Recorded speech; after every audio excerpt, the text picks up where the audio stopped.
Love. Some would say it took a backseat when the pandemic forced us apart. As a family-run and proudly Canadian-owned company, Charm Diamond Centers saw the need to bring us together with tales of love and created the Canadian Love Map podcast. Since then, we've shared hundreds of real, uplifting stories that prove love conquers all. So thank you for listening. We couldn't do it without you. And remember, love starts here. This is a true Canadian love story. We were meant to be together. I can't imagine my life without you. Honestly, he's the light of my life. It's nice to be in that tractor beam of love. I'm her biggest fan. I think I knew I'd lost my heart again. I knew I wanted a marriage like that. Difficult roads can lead to very beautiful destinations. Well, love is the most important thing. Hi, I'm Nancy Regan, and this week's episode of the Canadian Love Map is a little bit different. Over the past few weeks, Canadian Love Map producer Nathan Stone has been hitting the streets to find out what Canadians think and feel about love. This is the first in a series of bonus episodes to wrap up our 4th season. This week, we're focusing on firsts, first impressions, first dates, and love at first sight. This is the Canadian Love Map. Today, the Canadian Love Map team is taking a walk around the park. Making her happy makes me happy. Yeah. We actually met on Tinder. Yeah.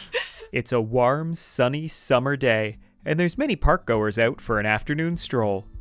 It seems that there's more blooming than just the flowers and trees. Love is in the air this time of year, and dozens of couples are out to enjoy the balmy weather and good company. We're here to ask them about their stories, as well as their thoughts on love. You know, I think the deeper love, it becomes more of a really deep and meaningful friendship. I don't know. I would like to think of it as where the safe place is. It could be just, love for yourself or love with another person, but you always have to feel safe, whether physically or mentally. Before we get too caught up in the nitty-gritty of love and romance, every story has a beginning. So let's take a moment to hear how some of our interviewees first met. We met over OkCupid. He messaged me, and it was just that it was like a Saturday morning, and I don't know, he just sent a really nice message and just seemed very genuine. I'm an introvert, and I am super awkward when it comes to talking to anybody. When I have time to actually think out proper sentences, like just being able to type it out is far easier and so much less pressure to try to impress. We drove to a waterfall that I had never been to, and we got lost. Completely lost. In the forest. We found it, but we just couldn't find our way back. And I wasn't comfortable with the final impression. We shook hands. We shook. At the end. I didn't. But I went to the grocery. We had coffee breath. I went to the grocery store and got some gum, and then came back and I said, "Hey, I'm downstairs," and she comes downstairs, and I gave her a kiss. Yeah. Actually through Bumble, was it? Yeah. Online. So you're actually the first person I've ever met online. I've never used it before. I always met people in person, so I just wanted to try something different. Yeah, I messaged her first. I was like, "Do you like pineapple pizzas?" Because it's important to me. He asked me to dance. Well, that's actually where we met at the old Vimy, the old Vimy Legion. He happened to be at the Vimy that Sunday, and so my sister's boyfriend and him have known one another for 40 odd years.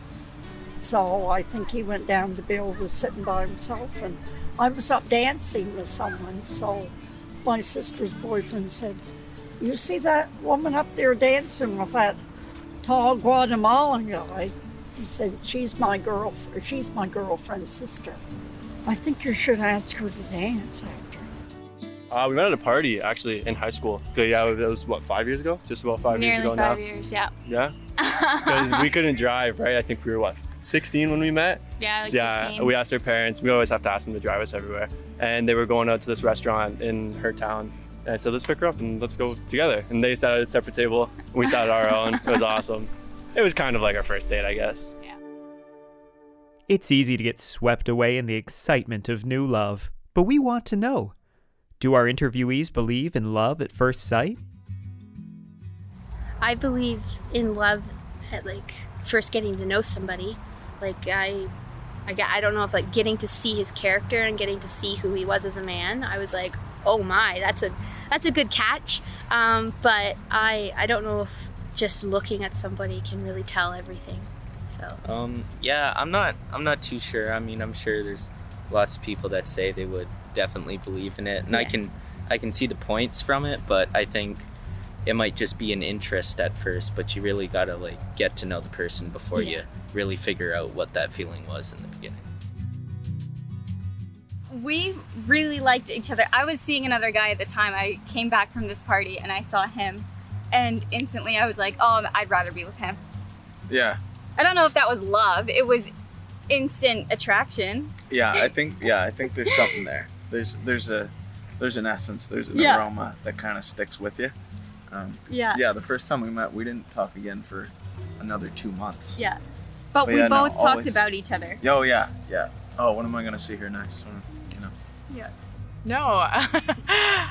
For me, I don't know, I think that's tough because I think there's a big difference between lust and love. Like, I think lust generally comes first, but love, I think, is something that, especially if you've been together with somebody for a long time, like, you know, grandparents that have been together for 50 years and whatnot, I think sometimes, like, it's about making a choice, too. Like, you wake up every day and choose to love that person and choose to put the effort into that relationship to, you know, continue it and to make it grow in the way that you're growing as a human. So I think that it's more about active choices and, like, making it work with somebody, where is like what the love and connection comes from, rather than just like seeing somebody and being like, hey, you're cute, I think this could work. Of course, because we fall in love at first sight when we see our mom, you know, that's a true love. So love is in first sight is also true, I believe. Yeah. I believe in it too. So it's a great feeling, love at first sight. When you see a person, you just connect with them, even though if you don't know them. So I think it's a very great feeling. And I wish everybody will just maintain the love they get, because we are really blessed to be loved by somebody. So I want everybody to like handle that love and not misuse it. Yeah, I guess so. Yeah. Really? Well, I dare not answer any other way. Because we were just kids growing up together, right? Teenagers. And teens, I guess, yeah. I don't know if it's like love at first sight or if it's familiarity, or whether you just are drawn together again, right? Yeah. What do you think?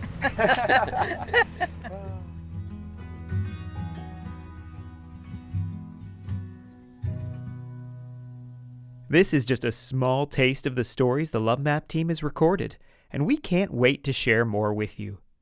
A big thanks to those who shared their stories in today's episode. Thanks so much for listening to the Canadian Love Map. If you love us, please subscribe and share. And if you want to help us spread the love even more, rate and review our podcast. We'll be back next week with another love story to add to the map. This podcast is presented and made possible by Charm Diamond Centers. It's hosted by me, Nancy Regan, and is produced and distributed by Podstarter. This has been a Podstarter production.